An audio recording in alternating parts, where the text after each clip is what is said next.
Bienvenue sur Africa 24 dans cette nouvelle édition du QG Week-end. Au sommaire de l'actualité, ce samedi 27 août, les électeurs gabonais ont voté dans le calme pour élire leur président. Nous verrons que la publication des résultats est très attendue. Méfiance des banques commerciales envers les agriculteurs rwandais. 41% des paysans ont été obligés de céder au moins une fois leur propriété foncière comme garantie pour bénéficier d'un crédit.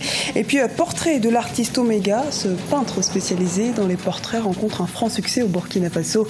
Il tente aujourd'hui de s'adapter aux nouvelles demandes du marché pour notamment faire face à la concurrence asiatique. Mais avant de développer ces titres, le défenseur congolais des droits de l'homme, Jean-Marie Kalonji, est désormais en liberté provisoire en République démocratique du Congo. Jean-Marie Kalonji reste néanmoins poursuivi pour atteinte à la sûreté de l'État et appelle à la désobéissance civile.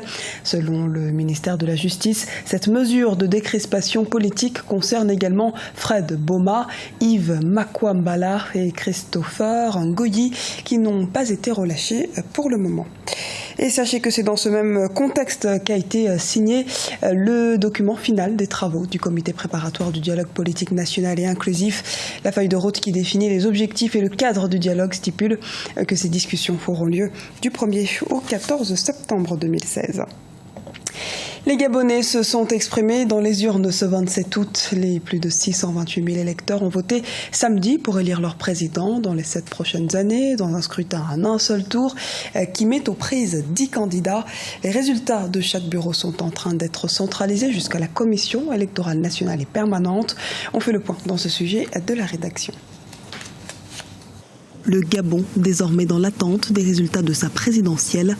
Après une journée de vote samedi, marquée par une forte affluence, les résultats de chaque bureau sont en train d'être centralisés jusqu'à la Commission électorale nationale et permanente, CENAP. La CENAP était déjà dans le collimateur de l'opposition et d'une partie de la société civile. La question centrale concerne à présent la capacité de la Commission électorale à conduire un scrutin libre et transparent. Je prends le cas du Gabon pour dire tout simplement qu'il y a quand même déjà un doute dans l'organisation des différentes structures. Voyez-vous, le président de la Cour constitutionnelle est nommé par le chef de l'État, qui appartient à un parti. Le président de la Cour constitutionnelle nomme celui de la CENAP. Celui de la CENAP nomme tous les autres démembrements. Ils sont tous des mêmes partis politiques. Voyez-vous qu'à partir de ce moment-là, les autres candidats, qu'ils soient de l'opposition ou même de la majorité, ont des doutes par rapport à la fiabilité qu'il faut donner à toutes ces équipes-là. Nous, qu'est-ce que nous proposons? Nous proposons, sur le plan africain, et il y a l'Union africaine qui a envoyé, par exemple, des observateurs ici.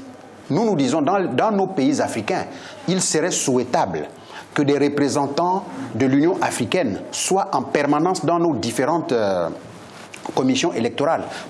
La confiance dans la crédibilité et dans l'exactitude des résultats d'une élection semble renforcée lorsque le processus de compilation et de publication des résultats est conduit avec transparence et rapidité. La présence d'observateurs du vote est également un gage de crédibilité. Pour le scrutin de ce samedi 27 août, quelques 1000 observateurs internationaux et nationaux sont déployés sur l'ensemble du territoire. Des observateurs dont le travail est déjà salué par quelques candidats. Aujourd'hui, nous avons constaté que partout où il y avait des points de friction, partout où il y avait des tentatives de fraude, des bureaux pirates, ou des tentatives d'achat de conscience, les observateurs étaient présents à l'intérieur du pays, à Libreville. Et cela laisse augurer que, compte tenu des écarts, le résultat devrait être incontestable. Les yeux sont désormais rivés sur la Commission électorale nationale et permanente à Libreville, vers laquelle remonte l'ensemble des décomptes des commissions électorales locales. Après le décompte de la CENAP, il reviendra au ministère de l'Intérieur de publier les résultats officiels qui devraient intervenir d'ici mardi. Ils seront par la suite transmis à la Cour constitutionnelle pour validation. La 6e conférence internationale de Tokyo sur le développement de l'Afrique prend fin ce dimanche à Nairobi au Kenya. Seul 1,4% des exportations japonaises étaient destinées à l'Afrique en 2015.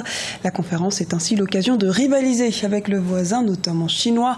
En 2015, les échanges commerciaux avec l'Afrique s'élevaient à 24 milliards de dollars pour le Japon contre 179 milliards de dollars pour la Chine. Le Japon va ainsi investir 30 milliards de dollars en Afrique sur les 3 prochaines années, dont 10 milliards dans le développement des infrastructures, a promis samedi le Premier ministre japonais Shinzo Abe.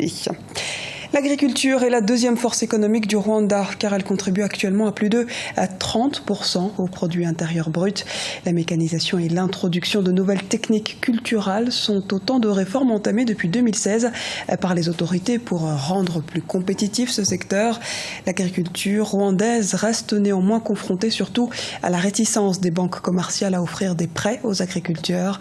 Reportage d'Oliva Diakotan, notre correspondant au Rwanda. Les agriculteurs au Rwanda continuent de se plaindre de la méfiance des banques commerciales à leur offrir des prêts agricoles. En effet, les emplois agricoles occupent 112% de la main-d'œuvre. Ce secteur connaît une croissance de 5,8% depuis une décennie et contribue même aujourd'hui à 33% du produit intérieur brut du pays. Mais 41% des paysans ont été obligés de céder au moins une fois leur propriété foncière comme garantie pour bénéficier d'un crédit dans ce sens. Une situation déplorable selon ces derniers. Sincèrement, je ne souhaite plus jamais prendre un crédit pour développer mes activités agricoles. J'en ai bénéficié difficilement une seule fois et il me fallait mettre en garantie mon lopin de terre. Cette situation a affecté ma productivité. En plus, les intérêts de remboursement sont trop élevés. Les banques ne nous aident pas en maintenant des taux si élevés pour nous, les agriculteurs. Le taux de remboursement des crédits au niveau des banques commerciales varie entre 14 et 18% au Rwanda. Les autorités viennent d'adopter une loi d'exonération d'impôts des services d'assurance agricole. Une mesure qui vise à inciter les institutions financières à mieux servir le monde rural. Mais certains analystes restent dubitatifs. Cette mesure n'est pas productive pour les petits paysans. Elle pourrait l'être pour les paysans moyens qui ont une exploitation agricole d'au moins 1 hectare et plus. Surtout la petite agriculture, le gouvernement doit continuer à subventionner les petits agriculteurs par les subventions, par la provision des intrants agricoles. 96% des agriculteurs disposent en moyenne d'un lopin de terre de 0,6 hectares au pays des 1000 collines. Le Fonds de développement des entreprises et la Banque de développement du Rwanda sont 2 institutions qui se distinguent actuellement dans l'octroi de crédit aux paysans. La première a déjà aidé 15 700 personnes et la seconde a octroyé à ce jour 40 milliards de francs rwandais, surtout aux petits exploitants. Portrait d'Omega, cet artiste peintre béninois installé au Burkina Faso s'est imposé dans la reproduction de portraits. Exerçant son métier depuis 16 ans maintenant, il tente de s'adapter aux nouvelles demandes du marché et motive en parallèle la jeune génération quant à la poursuite de leurs rêves et ambitions. Jean-Paul Ouedraogo, notre correspondant au Burkina Faso, est allé à sa rencontre. Omega, Narcisse Atiou à l'état civil, est un artiste dont on vante le talent au Burkina Faso et au-delà. C'est depuis tout petit, raconte-t-il, qu'il s'est épris de passion pour ce métier. Depuis, plus aucun jour ne passe sans qu'il ne soit dans la création ou la reproduction. Le chemin de l'art, ce n'est pas quelque chose qui est facile. Alors, il y a plusieurs des jeunes qui sont venus, après ils sont découragés, mais il n'y a pas de découragement. C'est une voie de liberté. Je conseille à tous les jeunes africains que ce n'est pas aller en Europe. Si tu es un artiste, ce n'est pas forcément que tu ailles en Europe. Tu peux vivre en Afrique avec ton art. Et je l'ai dit, la facilité ne paye pas. Ses matériaux à lui sont le chevalet, le crayon, la peinture à l'huile, le lin et le châssis pour ne citer que cela. Installé dans son modeste local, acquis il y a de cela 16 ans, il a vu venir ici des clients de toutes les nationalités. Ses œuvres les plus sollicitées sont les portraits de personnalités ou de simples citoyens. De nos jours, la Chine a envahi le marché avec les trucs artistiques qui sont moins chers. Nous aussi, on est dans le domaine, on essaie de faire de notre manière pour que cet art-là, qui est notre culture, ça ne se perde pas. On est toujours de trouver notre manière pour que les gens puissent venir commander aussi, qui va les permettre aussi de connaître la valeur de l'art, pas seulement pour les Blancs.